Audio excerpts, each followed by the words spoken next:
If somebody listens to this, they're going to be really mad at me. But the amount of times that a 12 handicap that I'm playing with picks up my ball and goes, "You're not playing a Wilson golf ball, are you?" And I'm like, I'm beating you by 30. Who are you to tell me not to play a Wilson golf ball? Yeah, who are you? How dare you? How dare you? Like if Bryan picked it up and was like, "Dude, what are you doing here?" I would have explained it calmly. But like this guy looked at me as if I was hitting a freaking nitro pink ball.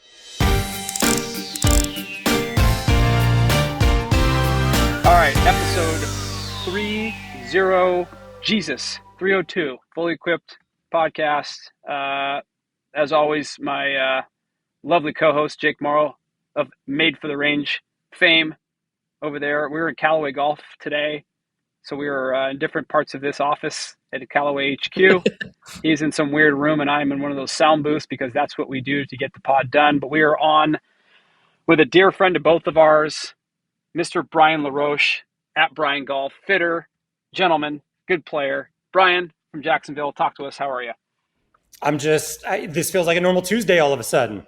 It does. Except, it's normally like a FaceTime with one of you right now. I feel like I don't know where to go, with my eyes. I'm going to put one eye on Jake and one eye on you, Johnny, and we're just going to see how that goes.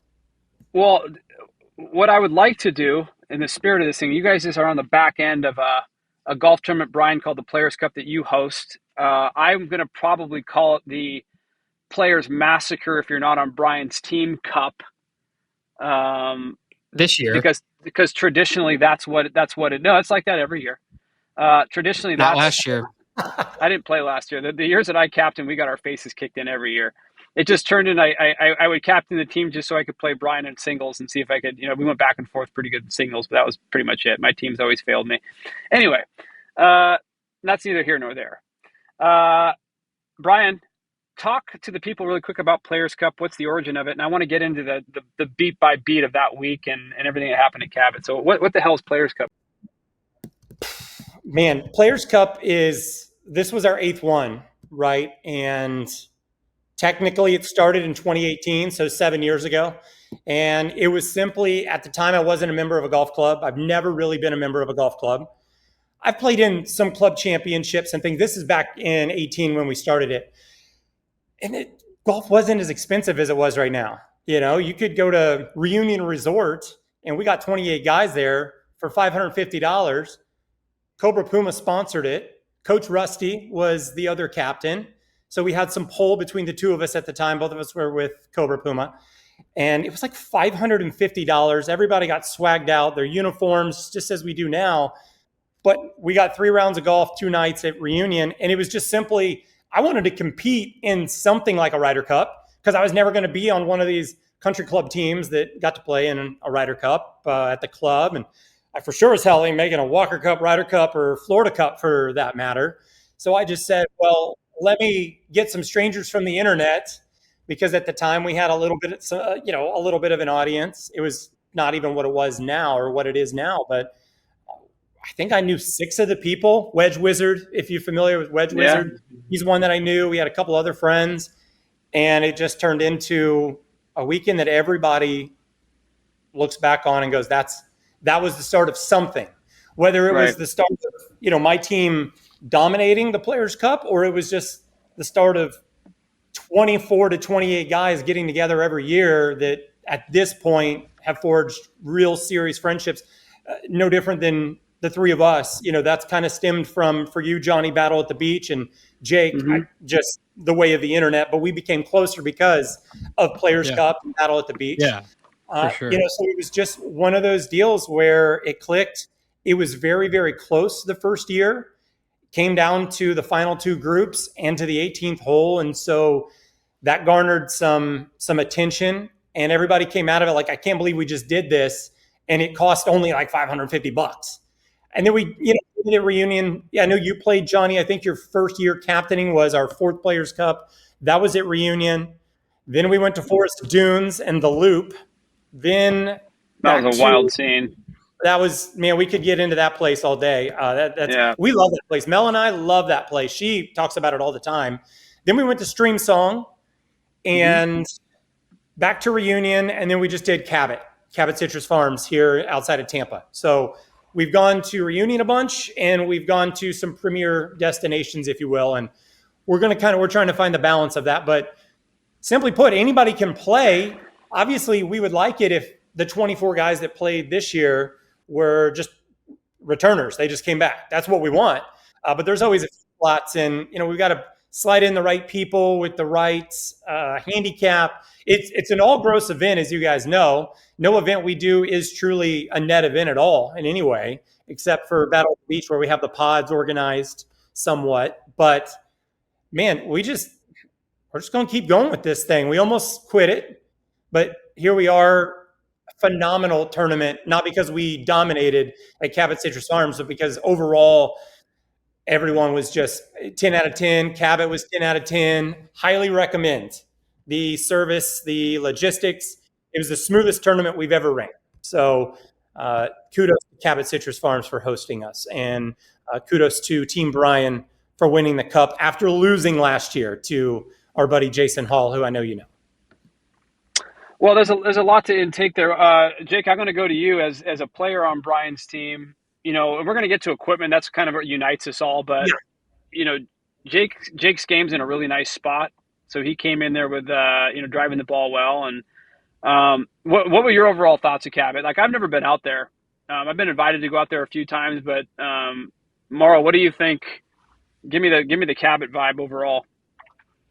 Yeah. So for me, This was the first time that I had to pony up this kind of money for this kind of experience. So I was going into this with a pretty judgmental attitude, actually, if I am honest about it. And the way I'll rank it is, so facilities, amenities, and like vibes, 10 out of 10. Just, staff, 1,000,000 out of 10. I have never consistently spoken or asked a question to or interacted with that many employees at a single place that all felt like it was the first day of the best job of their lives. Like, every single person there, from the lady that walked into my room maybe at a bad time to clean it, all the way up to the guys in the pro shop, and then the rangers on the course and stuff like that. Like, every single individual there was psyched to support the people that were there. I have been told by numerous people that the price that we paid is just what it costs nowadays. So I thought it was a little skimpy that we spent nights there. We were playing 3 18-hole rounds, and then you got to pay $95 for the squeeze, which is a 10-hole executive course. I apparently that's just a thing. Like, in my opinion, throw that in for people. Same thing with the wedge. I didn't play the wedge, so I don't have an opinion there. But the squeeze was actually some of the most fun golf holes on the facility, if we're being real about it. The whole place is very carefree. It's kind of like a do whatever you want, but don't break anything sort of place, right? Like, that's kind of it. And then the two main courses. So Roost is very forgettable, in my opinion. Like, great golf course, couple nice holes, but like, none of us walked off of it and we're like, oh my God, I want to play Roost again. But Carew, I would wake up and pay $100 to play Carew every single day, because I don't think that you can ever play that golf course the same way twice. Between the massive greens and the pin locations they can choose, the split fairways on 60% of the holes, probably, Bryan? For sure, yeah. Par threes that can go from the same hole can go from 130-yard must draw to a 200-yard must fade. It's just a wild scene. Like, this place is, Carew was a special little treat that I don't think I actually got enough respect out of, which is why I do want to play Carew again as soon as I can. But so, like, overall trip and the Cabot experience, 10 out of 10 or higher, right? Like, I think, and as somebody who's, I guess, like, I'm sitting at almost scratch right now. I think the problem with the Roost was it was too out in front of you. Like, it was do this, do that, done. There was no real you could do this, or you could do that, or you could challenge yourself this way, or you could fight it in this way. It was just like, nope, there's that, 2 putts and try to walk off. Don't hit it into the trees, don't hit it into the water, which was a much closer carry than we got from our caddy, Brian. But like, it was a great compliment to Carew for a normal, 10 handicapper buddies trip. I think the complement of Roost and Carew is really good because it elevates. It's a little bit easier for the higher handicaps to manage, so they feel more in tune with their game. They feel a little bit better about the experience, and then you can go out to Carew and you can either play really, really well or you can get your butt kicked. So I do appreciate the complement of the two courses. I've never played this kind of golf or done these kind of experiences, so for me, I was like, Roost is, I don't need to play Roost again. Yeah. We messed up by having best ball on the Roost. We should have just alternate shot and best ball on Carew and then singles on Carew. But the alternate shot would have been better on the Roost just because of, Carew is that good. Like I shot the same score on my own ball on both courses. So I think there's similar difficulties, but for the most part, alternate shot on Carew, it just kind of felt like what is it, Big Daddy? We wasted the good surprise on you. It's like we wasted best ball on Carew or alternate shot on Carew, I guess. We should have done it on the Roost. Well, that's all exciting. So you guys ended up on top. Jake said he played pretty well. Brian, you said you were happy with the way you played. So it sounds like a pretty awesome week. Sick invite. Appreciate the invite as always. Bullshit. That's a lie. Hold on. Let me find text messages. Yeah. So anyway, we're going to move on to the next topic. So what I've been liking to do with the show over the last couple of weeks is kind of pick some topics to talk about. So we're not just randomly screaming at each other like a bunch of drunk chickens here. So Brian's shop is in Jack's Beach. Very successful fitting house called At Brian Golf. Not in Jack's Beach, Johnny. Johnny, come on, I thought it was in Jack's Beach. Fleming Island. It's Jacksonville. Fleming Island, it takes dude. 45 minutes to get to Jack's Beach. Anyway, really awesome fitting house in Fleming Island. There you go. Love being corrected mid-sentence. Such a good friend, You know exactly say correct Could have just nodded your head and be like, yeah, okay, we're going to fix that later. So anyway, a couple of things I want to talk about now that you're obviously have a very busy fitting house. We're getting into the summer. The launch cycle's kind of done. A lot of new stuff, a lot of new product. Just as a fitter, Brian, like what are talk about drivers and irons so far. What's exciting you? Like what's been hot in your shop this year, driver wise and irons wise? I know what I think, but you tell me. We've been talking about this a bit. That's why I'm asking. Yeah, look, 5 years now doing this. We've been open, exactly 5 years at this point. Has it been 5 years? In 5 years, 2020 is when we opened. Oh, crazy, right? God, time flies. Yeah. Okay. It's really nuts. It doesn't feel like 5 years, but this is the biggest year we've had for ping ever, period. Like times 10. It's just, so as a whole, we're doing a ton of ping, a lot of ping woods, a lot of ping driver, all the drivers, not like a lot of SFT. Them doing the 9° and SFT is one of the clutchest, most underrated moves in custom club fitting history in my mind. Right. I couldn't fit too many guys into the 10.5 because most of those guys, obviously, that are needing an SFT, they're not just struggling with a big fade, they're also struggling with spin. We were able to get a lot of guys into the SFT, and the irons from Ping are great. I wouldn't say they're our top sellers. Titleist coming in, from the top rope here at the end of the summer has been pretty awesome. You can pretty much fit anybody into the Titleist irons. Just you can find some iron, especially if somebody needs a little bit of height. And I know we talk in fitting, and we hear with Titleist every video is 3Ds. The 3Ds are real, and it's a real thing. Yeah. Titleist nailed that. So I'd say Ping woods, Titleist irons. If I was to go really specific, and I know it's going to probably sound like the same thing every time you have a fitter on, it's TaylorMade fairway woods, pretty much unbeatable for everybody, especially since they made the core model adjustable. And amazing. Also It's fast and it's easy to just hit. so, And it's just so good. If somebody can't hit a fairway wood, I'm like, here you go, take this, and it's more than not going to be the answer. So that's where we've been. Lab putters, obviously, in the putting. A lot of people have their zero torque out there, but we really only fit lab. We don't have any putter fitting technology here, so that's been really good having labs fitting system where they don't really care if you have a Sam Putt lab or Quintec or anything like that. They just give us the lie, give us the length, pick the model, spec it out however the player wants it, with the alignment aids and color and all that fun stuff. And then you're off to the races. And finally, with lab, there's some tour validation, and everybody always wants that. I do know what's funny about putter fitting, and I'll say this, and I'll probably take some backlash for it. No. Like Quintec and all that stuff has its place. I don't think it's necessary to fit somebody into a good putter. I really don't. I think when it comes to putter fitting, lab's a little different. It takes a little more nuance because you have to kind of figure out if it's actually right for that person. Even if they want it, it's like, great, you can use this putter, but you might be fighting for your life for the next 5 years trying to make this thing do what you want it to do.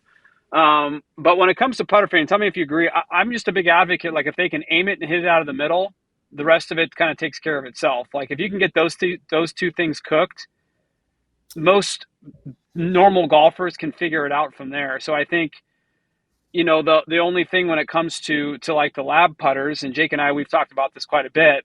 I'm of the opinion that you can't take a good putter and make them a great putter with a lab, but you can take somebody that's struggling and make them pretty damn good with a lab. Is that been your experience so far? Sure. Putters are just so personal, and Right. and everybody says that, and that's counterintuitive to my life as a fitter. And also, I obviously benefit from selling golf clubs. So, some of the bigger fitters in the world are probably like, that guy doesn't make any money. And that's fine. But so many times I would talk to somebody during a putter fitting, and to get them to hit the putt solid, it's like I would accidentally fix their stroke. Not that I have a perfect stroke, but I'd fix their stroke, and we'd be like, cool, now that we've dialed this in with this putter that costs $600, let's see what it does to your putter. And they're Drano with it. And it's like, damn it, I messed that sale up. But that dude is going to remember the fact that I fixed his putting a little bit. Now, is he going to go off and do a good job on his own without a person there guiding him? Probably not. But also, I would talk to guys that would get fit for a putter. I talked to them 3 or 4 months later, and I'm like, how's that putter working? And they're like, oh, it was great, but I just like my other one better. I'm like, okay. Let me ask you a question. How much does tour usage influence you at your shop? Like is it a lot, or does it matter? Like, I'm sorry, I just cut you off, but I'm curious to see what you think. As far as people coming in initially, like, one of the things that I say, because we have a business or 2 or 3 in Jacksonville, like, let's keep in mind, this has been the home of the PGA Tour for 30, 40 years, something, 45 years at some point. I don't know. We've had a lot of mom and pop shops in town kind of sell their own brand of golf clubs. So one of my kind of selling points, being a mom and pop shop in a place like Fleming Island or Jack's Beach, if I was in Jack's Beach, it would be, if it's on tour, it's in our store. And that's right. it, so I want people to know that we have all the name brands that you would want. It's legit. We're not trying to sell you our Bryan golf clubs. I'm not putting I'm not even like, I hate self-branding. I'm not even putting like stickers. Some guys will put stickers on the shafts that say, you were fit by Bryan Golf. And I'm like, no thanks. I don't need anybody putting stickers on my clubs. Therefore, I'm not going to put them on anybody else's. But people come in and they just go, I'm in your hands. Whatever fits me, that's why I came to you. And that's our reputation. That's so many other fitters' reputation. But that's just when people come into our shop, they are going, whatever works for me, I want you to tell me, and that's what I'm going to buy. And that's what we sell. Right. Which is the perfect attitude to have when you go into a fitter. If you're looking to get better, you are kind of trusting that fitter to get the job done. So Okay, and I did want to take a moment to interrupt this show to bring you attention. Something we're very proud of is our T-commerce. If you want a logoed, fully equipped golf.com logoed merchandise from Grayson, G4, multiple companies. If you want the cool stuff with the fully equipped logo, go to our T-commerce section of the site. A lot of cool stuff in there.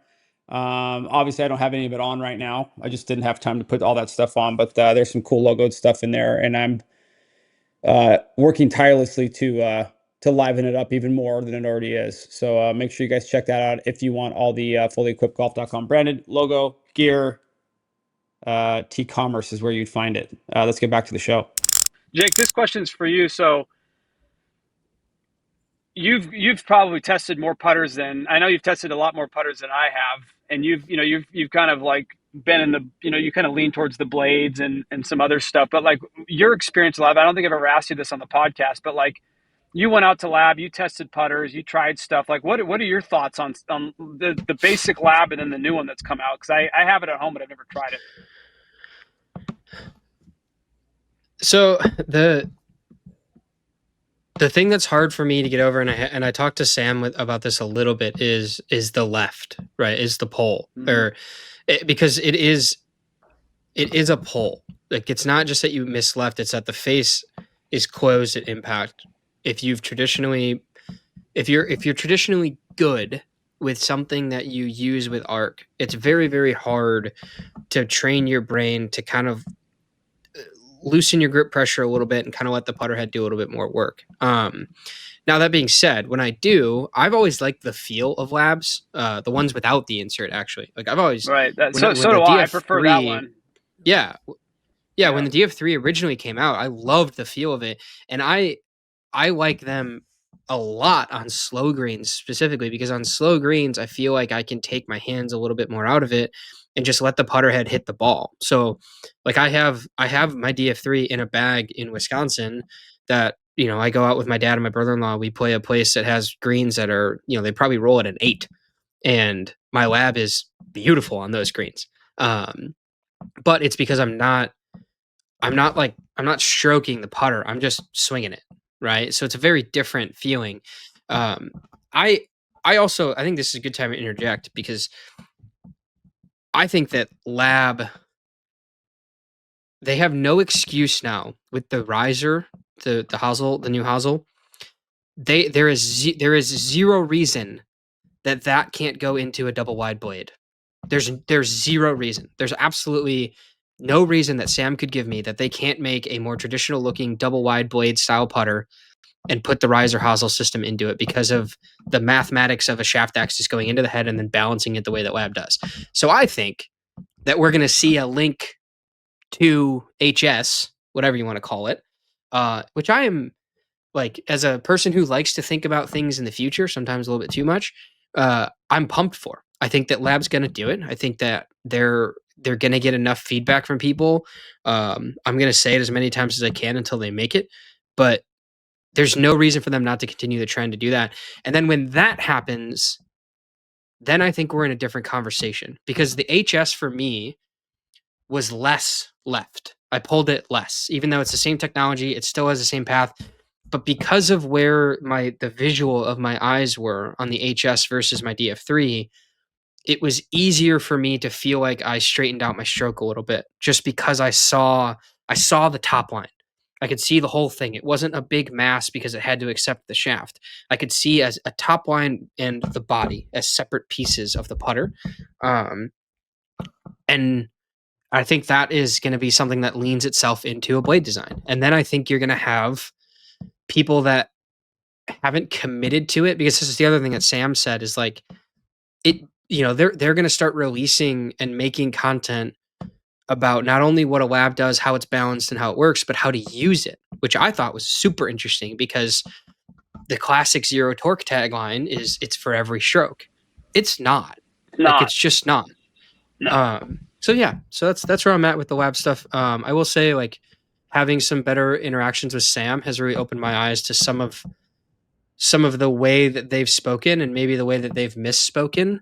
but also the trajectory of the company, understanding the evolution of knowledge and the marketplace, and making sure that they're saying things the right way because they know that their general consumer basis latches onto every word that they say and repeats it, even if they don't know what those words meant. And kudos to Lab for that because they acknowledge it and they're taking strides to remain the thought leader in the space, but to do it. I don't want to say more responsibly because that seems very negative, but like if I hear one more comment on a putter video that says put it in the reviewer, I'm going to delete my Instagram. Yeah, I don't think the revealing matters, to be honest. I think until you get it in a human being's hands, all that stuff it's cool. It matters for the builder. That's it. It matters for the guy building the putter. Yeah, I could see that. You can make an argument That's that way. I don't. I think if you eliminate it, I think if you get the right one in your hands, it's still the same. I think you get to the answer the same way without it. To be honest, but so Bryan, like in your shop, one of the things we've talked about quite a bit. I know you mentioned Titleist as far as iron's concerned, but when I hear about fitting bays, I hear a lot of Srixon chatter, right? For like last 5 or 6 years, the amount of Srixon irons that go out. So my theory was always this: they look good, they feel good, they're soft, they're Japanese forging, they have all the things. But when it comes to the sole, I think one of the reasons why, and I just want you to confirm the theory, I think most consumers that go into a hitting bay are on the steeper side. You don't have a lot of players that are all shallowed out. Like, you don't get a lot of that. And when I mean shallowed out, I mean like the proper shallowing. I mean popping out of it. I mean like, but for the most part, to hit it solid, when you get a player that's actually getting the face on top of it, typically it's coming from a pretty steeper angle. I think with that sole, even on mats, it's a noticeable difference between the rest of the stuff on the market. Now granted, the market's starting to trend in the Srixon direction as far as the soles are concerned. What's your experience been in your hitting bay with players getting into Srixon irons? You are actually talking to the wrong guy. You're talking to the right guy because it's an interesting. Oh, you don't have Srixon. That's right. Listen, I do now. So here's what's really funny about all this. It took me years to get Srixon for whatever reason. I don't know if somebody was being protected in the market. There was a miscommunication, but luckily I knew a guy that said, "Hey, why has this guy not got our stuff?" And so kind of got the ball rolling. So now we've got Srixon. But funny enough, since putting Srixon in the bay, 0 sales. Really? And I thought it was going to come in and just dominate. I was because that's been the case at most fitting houses, at the Club Champions, at TXG. I mean, I still call it TXG, but like True Spec, like they kill.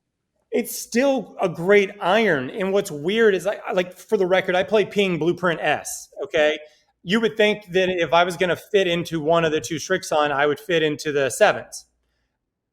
For whatever reason, I hit the 5s so good, but obviously they go a mile and they're a little flat because of low spin and all those things that would be pretty normal across the board. I just don't know what it is. I just haven't found the right guy for it yet. Or I haven't found the one where the guy's like, this is so good, so is this. I would choose the Srixon over insert other club. I just haven't had somebody do that. And I'm excited to sell a lot of Srixon and I'm ready for more time with it. But for the longest time, I haven't had Srixon. But I did in the past, before I was a fitter for myself. When I worked for a couple different companies, we always had Srixon, and they're always phenomenal irons. Wasn't the top seller, but I think what you're alluding to is how people are finally getting comfortable with Srixon in their bag. Because we all want something cool in our bag. And Srixon doesn't have, even though it is different but similar in a way, as far as comparing like Mira. If you have Mira in your bag, you're like, I got something really cool in my bag. Like, this is some sauce. But then you get the Srixon, and you're like, I just have a run-of-the-mill iron just like everybody else. And so, but now I think people are getting much like lab putters. I had a lab putter at Battle at the Beach 5 years ago. Yeah, you were the first person that I've ever seen with a lab putter. And I fought it, and I fought it, and I fought it. And now I finally I was like, you know what? People are making fun of me. It is ugly. It was the DF 2.1. I'm not like making anything more. So let's get rid of it. And I just, I found myself in an Odyssey Tri-Hot, the triple wide for 3 years, 4 years. I love that putter. It's the blade that knocked in that final putt at Battle of the Beach on the last green. It's big, just a big. Did that? That's a big eagle putt with a birdie putt, all in the last day to seal the win. That was a really big day for us. We'll get to that, but now I feel really comfortable with lab. At this point, I have a lab. It just got kicked out. I didn't play with it at Players Cup, but that's because I've got an arm lock, and then I decided I'm going to become a broomstick guy. So now as you do. Yeah, that's what you do, right? That's just what you do. Yeah, step in the evolution. And it worked well. Yeah. It worked well. I was with you. It worked well. It got better. Real quick. Say hi. Just say hi. You have to say hi. Somebody just walked in. She's a mess. She's doing her hair. Oh, it's our girl. It's our girl. Get on camera. They're on a time crunch. Hey, girl. What's up, girl? Hi. Hi. Queen of Cabot. The Cabot Queen. That's what we call. That's what they would call the brains of the operation of the Bryan LaRoche LLC. The spender and the manager. The spender and the maker and the spender. I have a question for both of you guys, actually. So when you're going in, because I want to talk about Battle of the Beach a little bit, and I want to talk about some clubs in your bag, but like going into Players Cup, knowing that you're going to play Cabot, I don't know anything about those golf courses. I assume that they're probably linksy styles. Most of the Cabot properties are pretty linksy style golf courses. Bryan, did you do anything to your bag uniquely that was kind of centered around like anything special? Not around the golf course. So when you hit it, I guess like for people that obviously don't know, Jake knows, for guys that hit it really high, you can still play Cabot really well. Like if you hit it high enough, the ball will stop and everything's going to be great. There's no sense in hitting like low burner. This isn't Tiger at St. Andrews trying to avoid bunkers. It's still the same game. You're still like, what's the carry on that bunker? 270? Okay, cool. Let me just fly it over, whatever it is. You have a lot of that. But man, I have been really grinding. My bag has pretty much been the same since I didn't play Battle at the Beach, but since about Battle at the Beach. I got Ping LST driver, Ping Max, G440 Max 3 and 5 wood. That's a new thing, period, Johnny, a 5 wood. I don't ever do 5 wood. And then I've got Blueprint S irons. But I've been messing with I-530 in my long irons. I've been messing with I-240, in my long irons. I just got the notification that 5 and 6 iron of Blueprint S have shipped from Ping.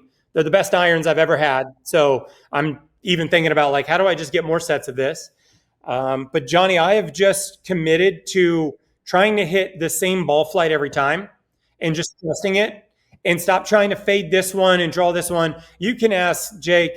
I mean, I hit a steady 5-yard draw with my irons that I also would aim out to the right and swoop 10, 15 yards easily throughout the entire weekend. And that's pretty much exclusive.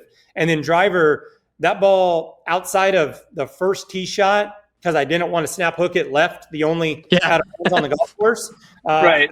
First tee shot Players Cup is the only ball I hit right, and I still found land. So everything is like, I know where my ball is going right now. So I was able to play really, really well. I think a lot of it has to do with the equipment, if I'm not mistaken. Like I did for the first time, my irons are an inch long and they're 4 degrees upright, which is my God, man, up there, buddy. They're up there.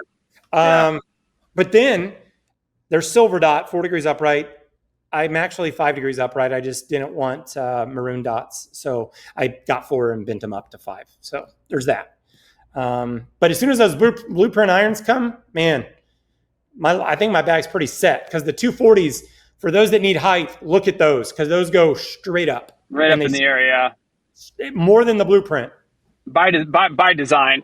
They wanted, and the funny thing is that set was more or less really focusing on the 4, 5, and 6 iron in that set. So guys on tour would combo them with the blueprint or the blades or whatever. That was all by design.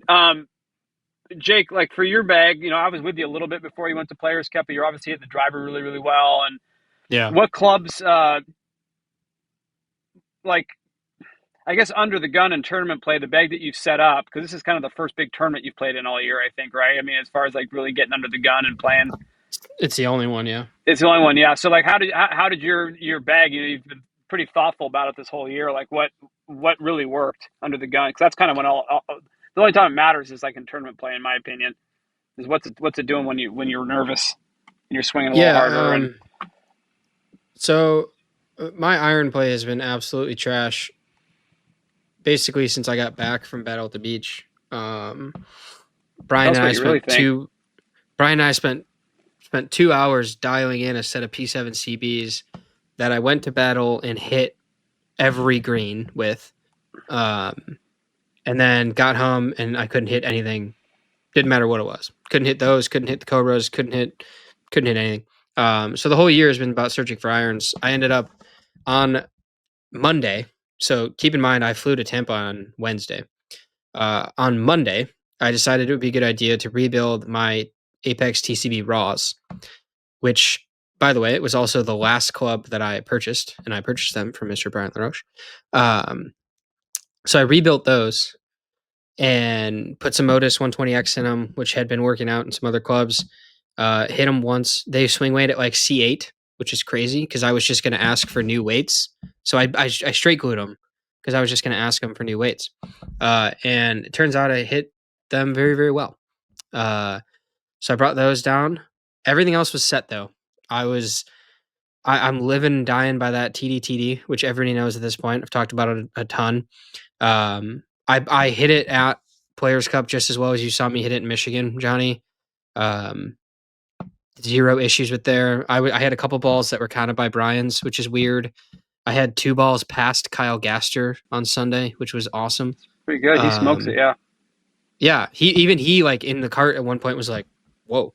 And then the other thing that I have lived and died by this year that I am incredibly grateful for is that damn golf ball. That Wilson Staff Model X, it just does whatever I want it to do. And I think Brian probably saw a little bit of that when we played our match on Friday. But like that golf ball and me are best friends. I mean, I've never, just ridiculous. for the record, I've never, ever in the history of this job, I've been in this industry for 7.5 years, I've never, ever heard anybody talk about the trust and the affections they have for the Wilson golf ball. You're the first guy. I'm the guy. So I'm that guy. Congratulations. Yeah. Jake, you got to tell them about. I mean, they were like, "Who the hell's Wilson? Is this?" And it was your ball. Yeah. First off, hold on. No. Hold on. This is going to be a clip. Tell you that. Instagram right here. So the amount of times, and this is gonna, if somebody listens to this, they're gonna be really mad at me. But the amount of times that a 12 handicap that I'm playing with picks up my ball and goes, "You're not playing a Wilson golf ball, are you?" And I'm like, I'm beating you by 30. Who are you to tell me not to play a Wilson golf ball? Yeah, like, who are you? How dare you? How dare you? Like if Brian picked it up and was like, "Dude, what are you doing here?" I would have explained it calmly. But like this guy looked at me as if I was hitting a freaking nitro pink ball. I'm like, "No, dude, this is an amazing golf ball." And then thankfully I had Brian with me during that because Brian came in clutch. Because Brian, I gave a sleeve of X and a sleeve of regular to test out earlier in the year. And Brian, correct me if I'm wrong, but those balls are A, still intact, and B, perfectly usable in your fitting bay, and they've been hit lots and lots of times. Yep, most of the time that's the biggest thing with golf balls is they'll either crack after so many hits or you just can't, they don't even resemble a golf ball. Obviously, if you see a driving range ball, same thing with a high quality ball. Those Wilsons last forever. You actually left me with a dozen of the nice model. Guy. Yeah.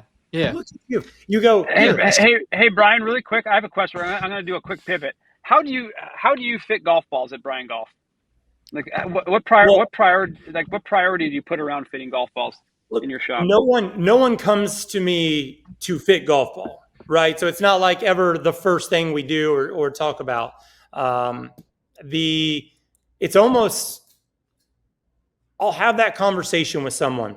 Hey, what golf ball do you play, right? Especially when we start seeing some numbers and we start seeing like, man, this guy's got a need for some spin. What can I put in his hands or down there that will immediately get whatever driver we're fitting into now? What ball can I recommend to that guy or that player that's going to enhance his fitting when it comes down to it?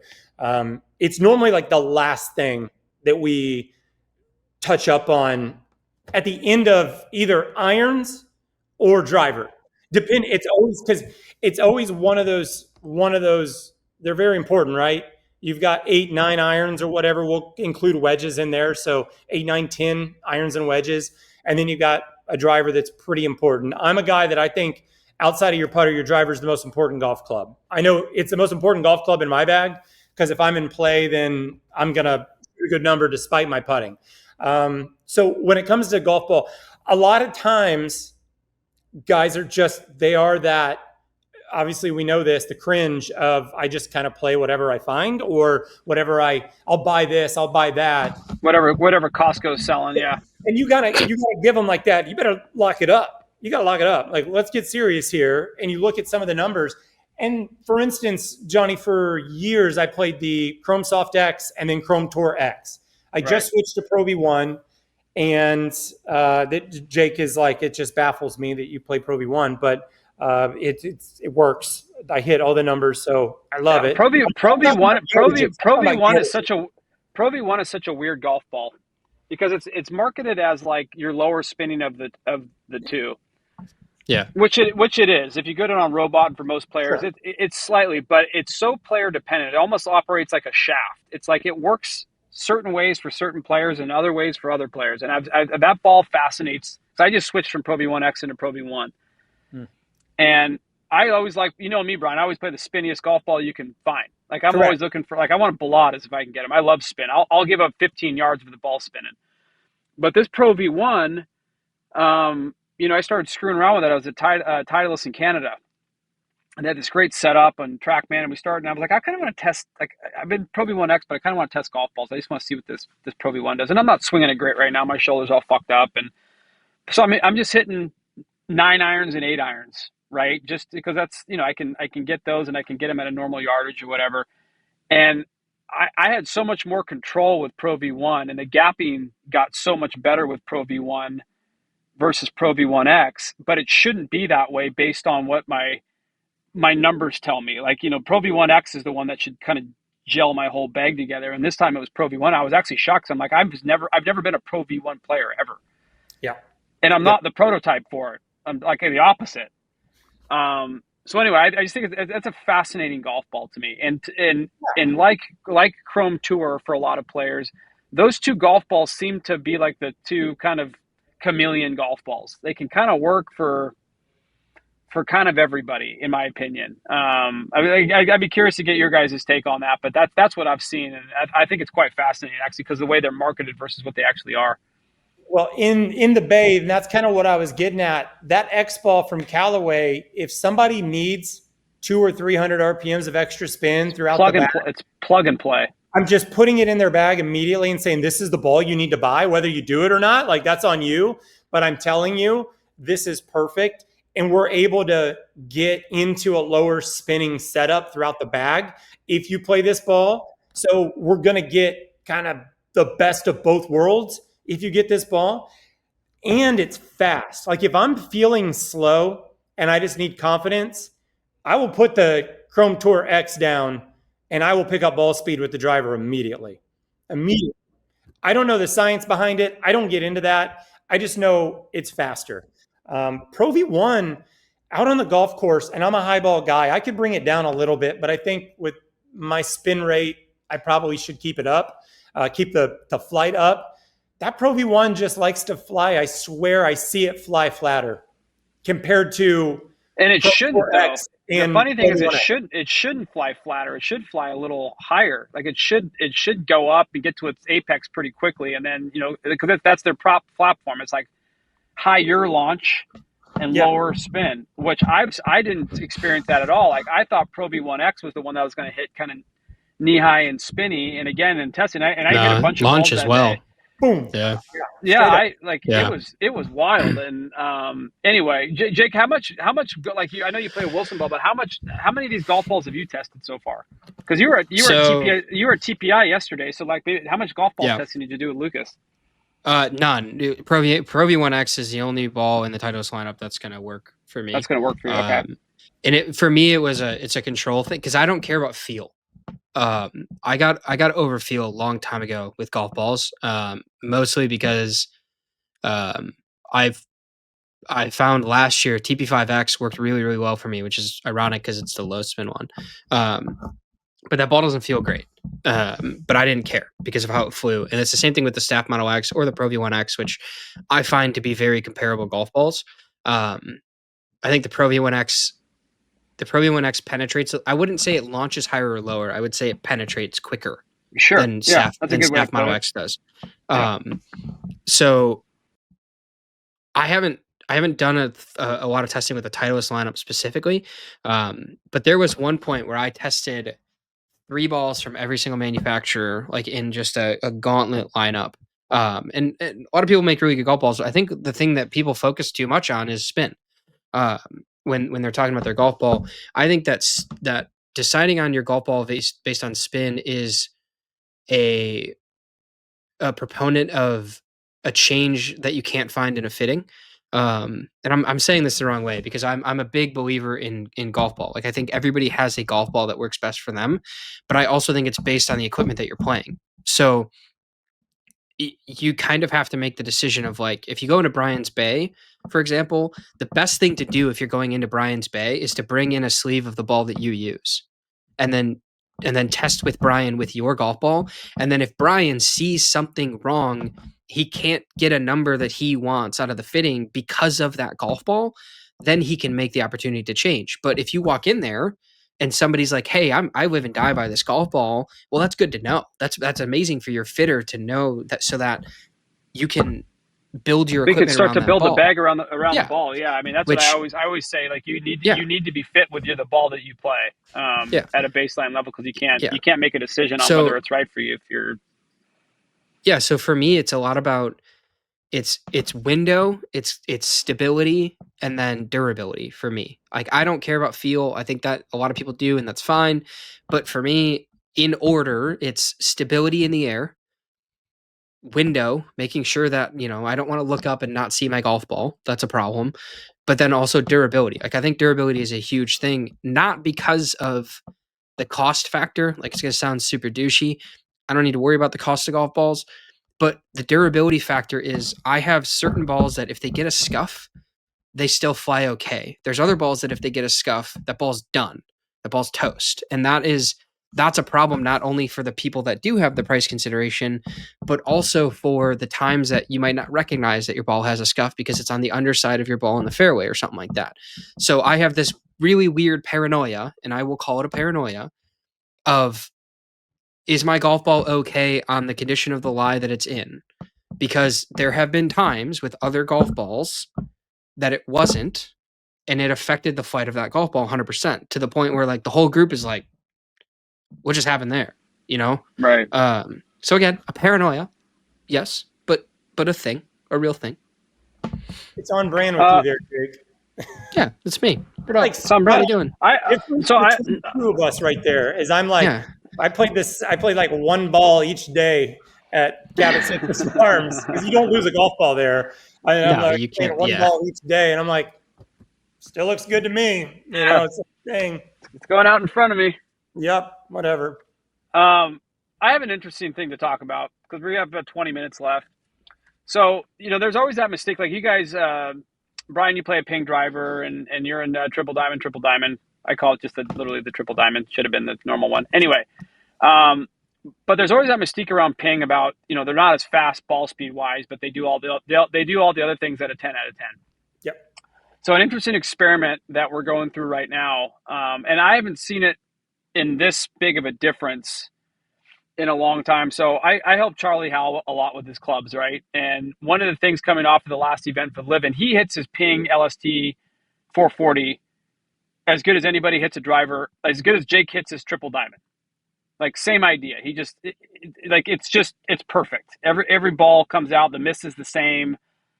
It's a unicorn. But it's Charles Howell, so he's obviously, always looking for something else just in case you want to, So we start talking about drivers, and the whole time I'm like, well, let's just look at it like this. You already hit your driver at a masterclass level. So we know you have a driver that you could go out and win with and play great golf with. But just for argument's sake, let's try some different things. And he went, because he's Charles and he just can't wait. So I was like, I'm going to get some tailor-made drivers sent out to you, and I'm going to send a GT2 out to you. So I got these drivers coming out to him from some of the companies. So this guy went into the Isleworth Pro Shop, because it's a tailor-made staffer that runs that shop, and took the QI35 LST or LS head and started hitting it. He was 7 miles an hour faster with QI35 than he was with his ping, with everything else being equal. 7 miles an hour faster. So with a good ping, if he hits it out of the guts and gets a good flight on or whatever, he's 177, 178, 10 at 25, 2600. It's a 300-yard shot, basically. Just look at it like that. Like his driver has to go 300 yards. And right now he was living and dying between 299 and 302 would be his standard deviation between. So he takes out this TaylorMade, and all of a sudden that carry number that ball speed number went to 185, 186, and his carry number went to like 321. He's like, if this driver is what I think it is, then I am like a club and a half shorter next year. If this driver's for real. Yeah. He's like, I've never seen a driver. Did his speed go up too? Like clubhead speed? No. Maybe so a just mile, smash factor? Just smash. So he kind of lived in like the one, I forget the last time we hit a bunch of drivers, but like ball speed went literally like from 178 to one. And he got one with his QI35 at 186. I think the average ball speed with his QI35 was like 184, and with the 440 it was like 176. So he went from like 141 to probably 148 smash. No, wow. But he was already like, he sent like he sent me pictures of all these snapshots of the data. Have you ever seen it? Like I've never seen in modern times, the last 3 or 4 years, I've never seen that happen. I've seen 2 or 3 miles an hour between drivers. I've never seen 6 or 7 with that big of a sample size. So we're talking about 25 or 30 balls with each driver. And it's not hitting 30 with one and hitting 30 with the other. It's hitting 3, grabbing the other one, hitting 3, same shaft, same head weight, same everything. Because he doctored it up when he got the head. He just took the head, took it home, and put it on a shaft and started moving the weights and did what he needed to do. So it's as apples to apples a comparison you'll ever see. I've never seen 7-8 miles an hour difference on average. That to me is a mind blowing stat. Well, out of a tour pro, that's crazy. That's mind blowing. Crazy. Yeah, like I would see that just by picking the wrong driver on the wall. Sure. Yeah. Fitting with a normal golfer all the time, right? Right. Oh. But for me, are you okay, Jake? Yeah, you just brought up such a good thing that I really want your take on. Actually, continue. Finish your thought. In the jugular or something. No, finish your thought, Brian. 7 miles an hour. No, I say this all the time, and I might have said it to you or in our group, but it might have actually been with Ryan on Sunday. Actually, talking about the ping. Said I feel like I'm leaving 10 to 15 yards on the table versus traditionally I'm a triple diamond guy. But it just doesn't matter to me anymore because it still goes far enough. And, in the mid-am world, that I plan on trying to play in next year, that's all I need is to be in play. The best golfers in amateur golf, they're just in play. They're not 330. Now, these kids, obviously, they are 330. Hold on. Your in play is 320. Let's be clear. I witnessed it. Your cruising in play is 320. Johnny. In the bay, though, keep going. I'm only like 74, 75 ball speed.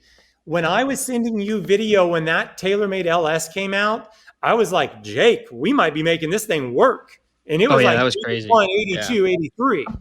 Right. Yeah. I have to hustle to get at 120, 121 mile an hour club head speed. I have to hustle to get higher than 175 ball speed in my bay. My 35 LS that they fit me for the Kingdom is faster than my Triple Diamond. 100%. Which is also what I 2.5, 3 miles an hour. Yeah, you also fit me for a QI 35 LS. Yeah, it's faster. I just can't. I don't have the dependability on it because I don't have enough time on it. I will not say that it's a better or worse driver. I committed to the TDTD, and then I had a 6-week stretch where I played 13 times and missed 13 fairways. So that's fun. No, so my question to you though is, because you almost mentioned it. So something that I talk to people about a bunch. I was on Epson tour about a month ago doing fittings, and I ran into a girl out there that was playing a TaylorMade Sim 8 degree with an Atmos Black 6X. That's a baller setup. When it was going 175 yards with a duck hook every swing, it was great for her. Awesome. Shout out. That's your setup, Johnny. That is a driver that you would have played. Yeah, 100%. So the thing that I started talking to them about, and some other people, because I had posted that on my stories, I think, was like,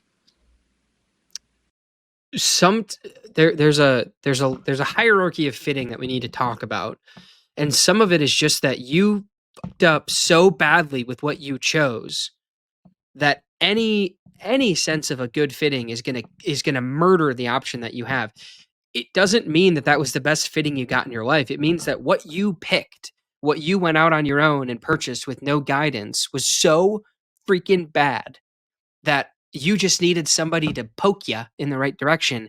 And then you can go see somebody like yourself, Bryan, and make the gains that a better player might make, which are less about the numbers and more about the flight and how they can use it and what it does with their game. Like, before you answer that thought, yesterday at TPI, I thought about this last night actually for a long time, because that TPI is a phenomenal, amazing place. But Lucas and I think we mentioned a physical number to each other twice. 5 times? Yeah. Like literally, him and I, we didn't talk about carry.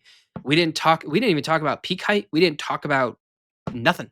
Like, I don't think we mentioned numbers other than me telling him that if a 7-iron goes over 180 yards, it's too far. And that's all we said the whole time. And I was like, man, this is really cool, because other places, like, it's almost like they want to brag about the numbers instead of just giving you the club that works the best. And I know that you, Bryan, don't work like that, right? Really quick, Jake, I'm going to interject really quickly too, just because you're making a great point. TPI does not talk about, and because I want you to riff on this really quick. Okay. TPI doesn't talk about distance ever. No, I didn't hear it once. They don't talk about keep going. I wanted to get that out there because it's an important point to make. They don't talk about ball speed. They don't talk about distance. It's all efficiency. So keep going. You're on a heater. Keep going. No, it was actually crazy, because we came out of that and, like, I brought my driver there that I've been hitting extremely, extremely well, right? And at the end of it, I was like, hey, just out of curiosity, like, what kind of ball speed numbers are we talking about my driver? Because I don't even know. I made my TD combination and started hitting it on course, and I've never actually put it on my quad. Like, I don't know what my numbers are. I know that it goes very far and very straight. Cool. He was like, yeah, you're cruising, like mid 160s. He's like, you had a couple that were like 168. I'm like, wow, that's a good day. And he goes, it's good speed. And then he walks me over and he's like, well, look at the numbers on the other one, his driver, GT3 with graphic design IZ, and a lighter weight in the weight thingy, 171, 172. And I was like, oh, that's fun. Like, didn't know I had that in me. I haven't seen a 170 number in a very long time. But like, that was it. It was just because I asked at the end. He's like, yeah, I don't really care. He's like, this one, he's like, we agree that this one was just like a slightly better window, right? And I was like, yeah. And he goes, okay, good. Because every other number was exactly the same. He's like, we didn't change much here. He's like, I got it to go a little bit faster. He's like, and I think we hit a more appropriate window, and that's it. He's like, but I wasn't going to make major changes to a driver that you said hasn't missed a fairway since, Nam. And I was like, yeah, that's a good point.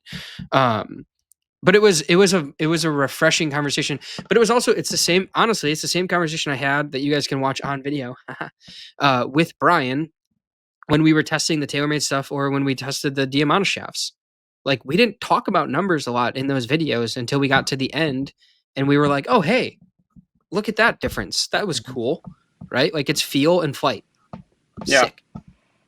Well, Yeah, so- I think it's important to stress, though, there is a difference between fitting and then getting it on the golf course. And like, one of the biggest challenges for somebody like you, Bryan, that you have as a fitter, as a guy that fits a ton of people on true spec, and everybody else that's in the fitting market, the follow-up work is the toughest part. Because I guarantee, like, when we showed up to TPI yesterday, I asked Lucas flat out when I got there, I'm like, he hits that driver good. He's like, he's not hitting it very good today. And I'm like, well, I guarantee if I put him on a golf course, he would. Yep. Because there is a huge difference between hitting at targets and hitting out into the abyss, which would be a driving range. It's not the same. I was borderline in a depression yesterday when I was hitting that driver because I felt like a schmuck. Right, but if we put you out in a golf course, if the three of us went out to Timmy Q right now and played, I guarantee if there's 14 fairways, you're going to hit 12 of them, and all the shots are going to be exactly the same. Yeah. So, Bryan, I'm going to ask you a question. How does that make it challenging for you? Because once you fit somebody into a full bag and you're sending them on their way, right? Like, they go out into the world. What is your level of follow up with your clients? Like, do you have a system in place to make sure that it's all dialed once they start playing, or no? There's no like real follow up system. There's that open line of communication, 1000%, right? There's that, but I'm not bugging people and things like that. I don't have a lot of people come to me with problems either. Like, it's doing this. We have a lot of, hey, I'm hitting it really good.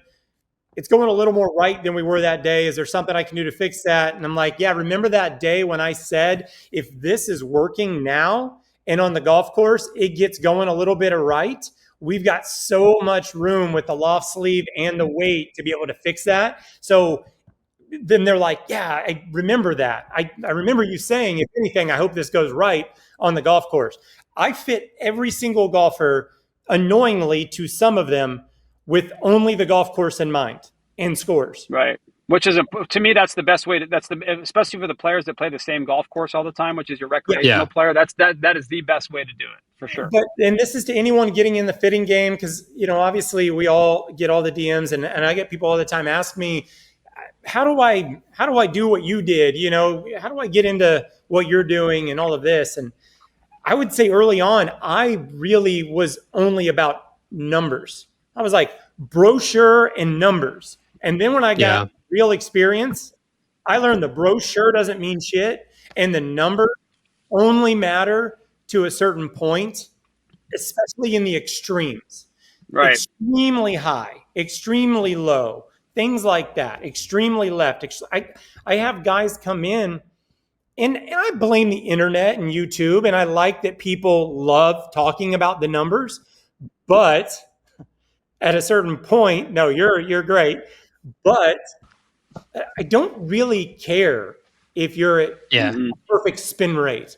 I just want to see that ball do the right thing every time. And it's like, right now, your ball is going right.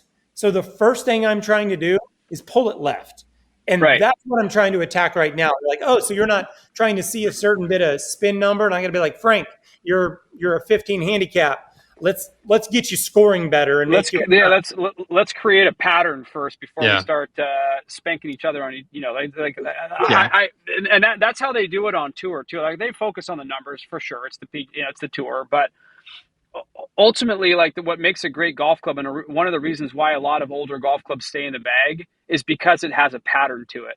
Yes. It's got one miss and it's got one stock shot, and it does the same thing every single time, whether they're swinging it good or not. The golf club just seems to harmonize with that player. And I think that's paramount to creating a great set of golf clubs, right? Yeah. So, whenever I'm working with players, like, I don't work with them in the Bay like you do, Bryan, but like, Jake and I kind of work with players in the same way. We see them and we get them on the range, and, you start looking at them and you get your quad out, your TrackMan, you do whatever. But the one thing that I'm always looking for, especially if I'm working with players that are higher handicaps, Center face contact is huge. I got to make sure they're hitting it consistently. They have a pattern around the face where they're hitting it. And for like a 10 to 12 handicap, can I create a shot shape that sort of starts out of the same window and starts to move the same way the whole time, and make sure that the miss isn't way out of control? Because typically the big miss is a reaction to what they're scared of. So it's not the big miss, it's the root cause of the big miss typically is fear. What shot are you afraid of? So if somebody goes, I'm afraid of hitting that low left ball, then I'm saying, then your miss is a big wipey right one, isn't it? Yeah, it's wipey right. Okay, cool. At least I know that you're scared of the hook. What if I could build you a driver that you couldn't hook if you tried? You couldn't hit that shot if you tried, because you're better off attacking that and then moving this way, as opposed to like, well, I'm just going to worry about this ball speed. And if I get the ball speed and the spin in the right window, blah, blah, blah, everything's going to be fine. That's a fucking myth. That's not how it works. Like, you need to address one, the fear, and you need to address their patterns and what physically you can put that, what pattern can you put on that player with the abilities that they have. Yeah, I did a lot of that with Lucas, and it was, that was his exact words. Like John, not John, Bryan. If I told you I went and did a Titleist only fitting, what irons do you think I came out of there with? Well, I know you're not going to play. I would think T150 is exactly what I would think that you would play, but that's what I thought he'd end up into. Yeah. I mean, I know you're not going to play T250s because they're going to be in your bag for a minute, and then you're going to be like, that was really fun. Let me get back into something a little bit different.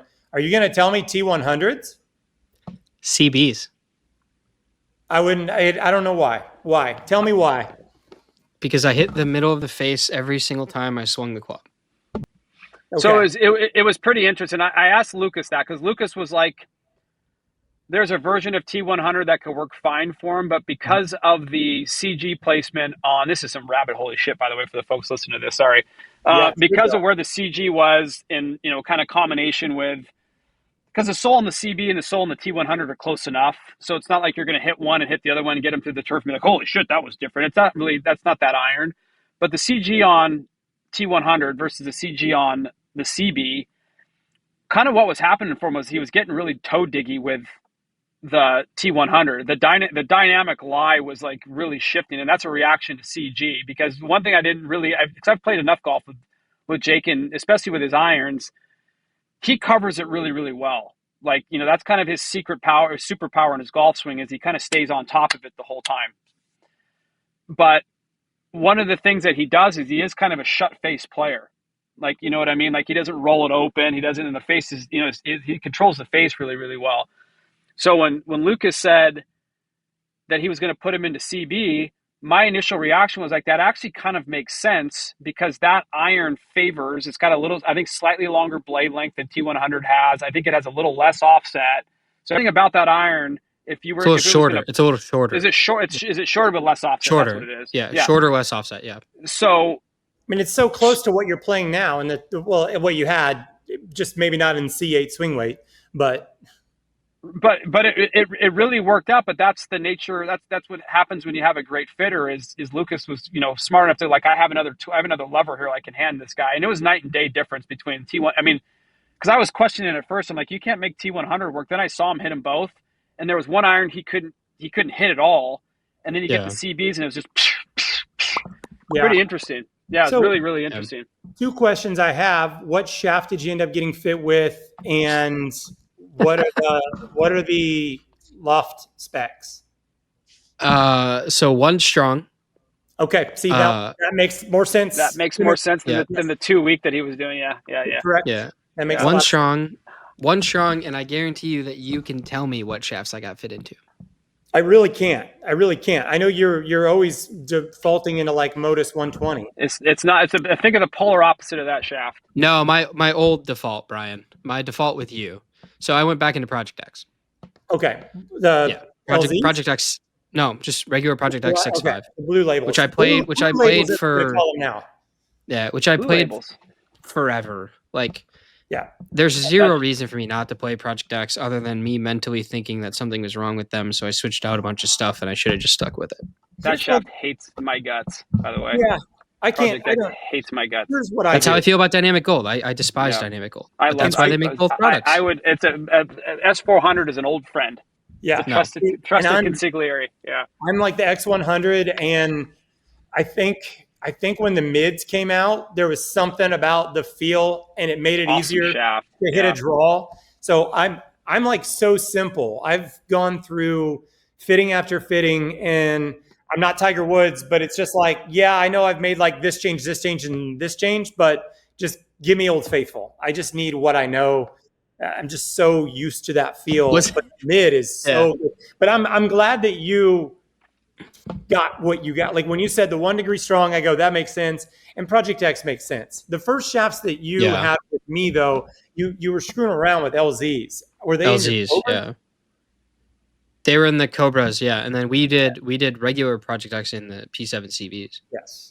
I remember I remember I had Project X LZs and a set of Cobras when I played my first Battle of the Beach. Remember that, Brian? And I was fighting them. They're like, for a guy like me, the way that I hit it, LZ's the worst idea ever. So I'm actually saying publicly, I hate that shaft. I remember Charlie. You're not a Project X guy in general. There's just no way. No, they hate me. LZ hates me, and I hate him back. I can't stand him. So whenever I see that's how I feel about Dynamic Gold. Yeah, I can't stand them. I have no love for that shaft. Keep going. Yeah. Well, we represent the three of us. Everyone's we're right there. Here. Very well. Yeah. Cool. Well, we got to wrap this up here pretty quick, but I got one last question for you, yes, sir. Mr. LaRoche. So, looking forward to 2026. You're pretty happy with your bag, but what companies are kind of like piquing your interest of what they might do? Like, who do you think, if you're going to guess going into the fall and next winter, like who do you think is going to kind of come out with something cool? Or who do you hope? I should say, who do you hope? Who do I hope? TaylorMade. I hope TaylorMade just comes out with whatever the hell they need to come out with, because when TaylorMade rocks, we rock. Business. Right. It's good for business. It's great for business because it's like so much free marketing, right? Right. And people don't understand the QI10 story on tour with Rory and Scotty and all that. They don't understand that story necessarily. So they see it as, oh, they're playing an old driver. And it's like, no, they're actually playing something way cooler than anything that you could go buy in a store. Well, they're playing a niche. It's a niche head, Correct. A total niche item. One and two, it's two guys. Correct. It's two dudes. Correct. So, we've talked about this ad nauseum. I'm not going to bore you. If everybody's listened to the last three podcasts, this has come up in every podcast. Yeah. And here I am. But ultimately, there is a logical reason from the fitter to the player why those QI 35s didn't go into play. Each of those players, Rory and Scotty, both have a QI 35 that they travel with that works perfectly. The problem is that every single time there is a reason to switch, it's the PGA Championship, it's the playoffs, it's the Ryder Cup. So these guys aren't going to go and look at something different because the QI 35 and QI 10 from looking down as far as the color and the shape. The shape's similar enough, but ultimately it's a new look. Why would you switch? Yeah. The two biggest years in golf are the two guys that have old drivers. They're not going to switch. Like, why would you interrupt the heater? You have all fall and winter to figure that out.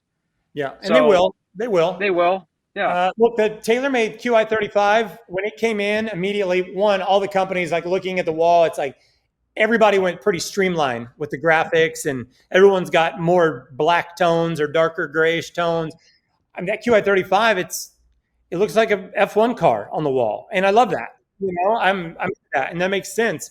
But people are just right now, they're in their own way with that driver, and feel of the carbon face, the look of it, all these things. Oh, I hear they break, and it's like, I'm here to tell you, yes, but they all do. Literally, right. I've done every company has a driver that will fucking break. Yeah, every company, and I think Ian said on one of his Q&As or whatever, somebody said, what happens? Why is this cracking? Why is this doing this? He's like, speed plus mishit equals crack drive. Damage. Yeah. Maybe hit it speed, in the middle of speed plus 10 in the heel. Yeah. Speed plus 10 in the heel for 100 swings is not good for the club. Correct. And I will say this too.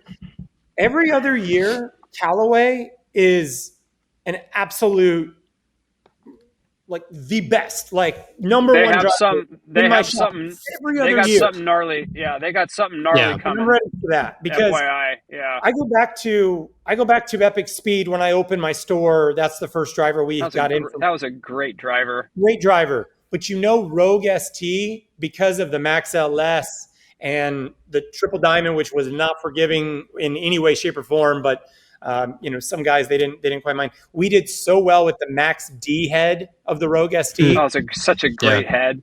Yeah, until this year, because this year we've destroyed all sales records of our company this year. But that was our biggest year, was the Rogue ST year. Well, that was Callaway's last monster year. The last monster year was the Rogue year. That was the last year. I think that was their biggest. They sold more drivers in 2022 than they have in company's history. That's crazy because everything since then has been so much better. Well, but Paradigm for sales, amazing. Rogue was so good. Think about it like this, guys, on a sales, from a sales perspective, Rogue was so good that all the guys I fit for Rogue would come in for Paradigm, and it wasn't good enough to replace. AI Smoke was so damn good. But now the people that have AI Smoke, yes, I think Elite is a phenomenal driver, and I think that Triple Diamond is the most forgiving Triple Diamond ever. I think so many golfers and abilities can play that driver. It was really good. So I think we got a good 2-year cycle for Callaway, but I'm ready for that every other year, like pop. They got a dog coming. Wait, that's where you're at, right? Yeah. So, Jake, show it to me. Show me something. Show me some skin, Jake. But no, and then look, I expect my bag to stay very similar. I'm just pretty much at this point, I'm just all ping. I'm like, screw it. I'm just gonna play golf like that. I'm not changing a damn thing. I'm gonna play these clubs until I'm fat and old and playing senior amateur tour events. But I'm gonna find a driver that I really love. The rest of my bag's pretty dialed, so I'm gonna try and keep this bag all the way through Battle of the Beach. I'm gonna do my best. Well, we'll get to that. But Johnny, in the meantime, I'm gonna shoot you straight, buddy. We've got some great I'm glad to be back. We took last year off. I'm glad to be back. We had to run it back though.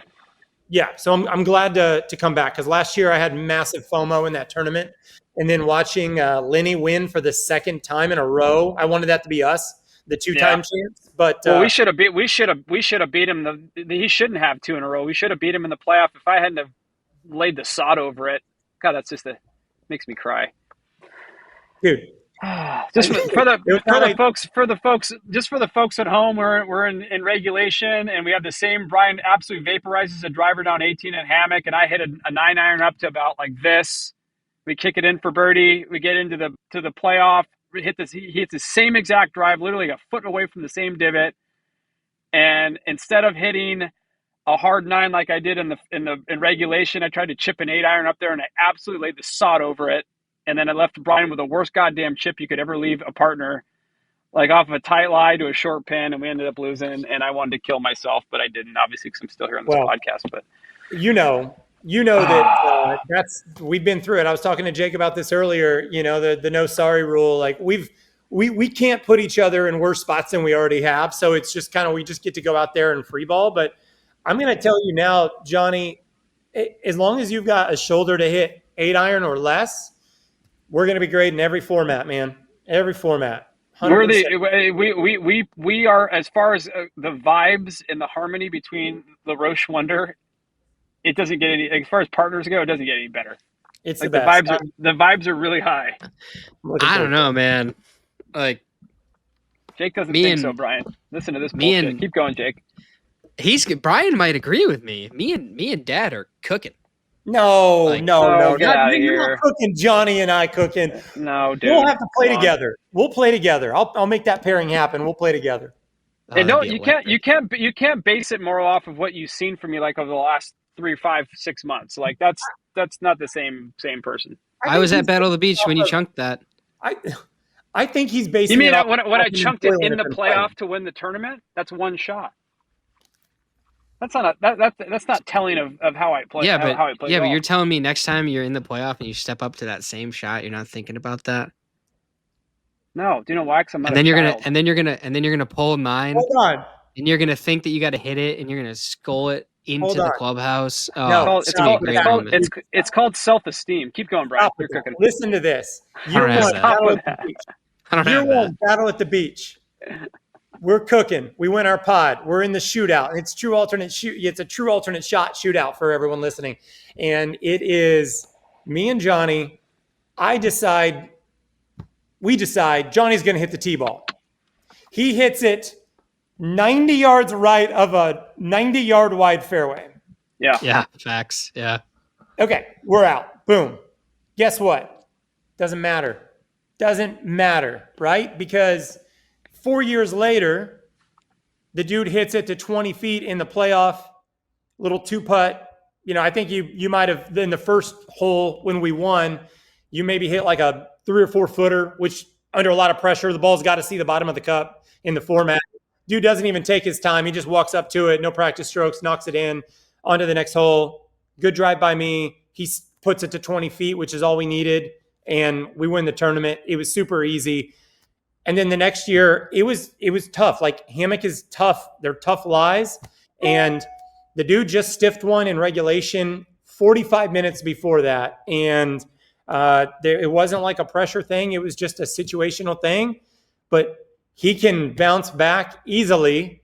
And we're sitting here with a surfboard all over again, you know, winning battle at the beach. I have full confidence in him. So we're gonna be great. Sounds like too much pressure. Yeah, I don't even care. I don't even care. We don't look at it that way. But we don't look at it that way.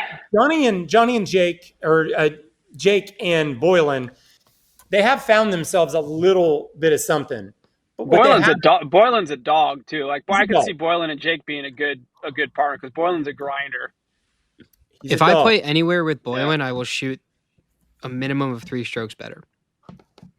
See, that's a partner thing. See, I like that. I like that that perspective on playing with somebody. Like, I just feel better. Like, you know, I think that's a good point to make. Like, sometimes I mean, I felt that way playing with Brian too. Yeah, I felt that way on Friday with Brian. Like, I stepped up to that first tee and I was like, Brian and I are gonna win. I don't know how by how many, but we're gonna win. Didn't matter who they put us against. Like, we were gonna win. Now, that being said, I did not contribute on the back 9. So thanks, Brian. Didn't matter. We do got to wrap this show up because we're about an hour and 20 into this thing. So I don't think people listen to hour and 20 podcasts anymore. But Brian, we're going to bring you on again because we can, because it's my show, and you know, I can bring on whoever I want. So we're going to bring you on again. Okay, Jake, it's our show. Sorry, Brian. Sorry, I retract the statement. Fuck it. It's my show. It's Brian's show too. I'm the captain. Yeah. So that's Fully Equipped, episode 302. Brian, where do they find you? At Brian Golf on IG? That's the easiest place. Maybe one day there's going to be, you can go to Brian Golf on YouTube and there's going to be videos of years ago, but you know, maybe one day there's Brian Golf. Whatever. Find me on Instagram. Brian with a Y. Let's Brian talk with a Y. Golf clubs. Brian with a Y. It's not going to be Brian Bros, because that happens a lot too. All the time. Yeah, Brian Bros and Brian Golf. I remember the first year when I was at WRX, Brian Golf and Brian Bros. People were like, "Wait, who is it? You mean the brothers?" No, the fitter. Oh, that Brian. Yeah. Anyway, Jake Morrow, thank you as always. Love having you on as my guy. Very smart boy, Bryan LaRoche. Always a pleasure to see your face, my friend. But that is Fully Equipped, episode 302. We're out of here from Callaway Golf. Jake and I have more traveling to do, so we got to hop on a flight and go to Phoenix, as they pronounce it, Phoenix, Arizona. But we're on the same flight, y'all. Yeah. Did your flight get canceled?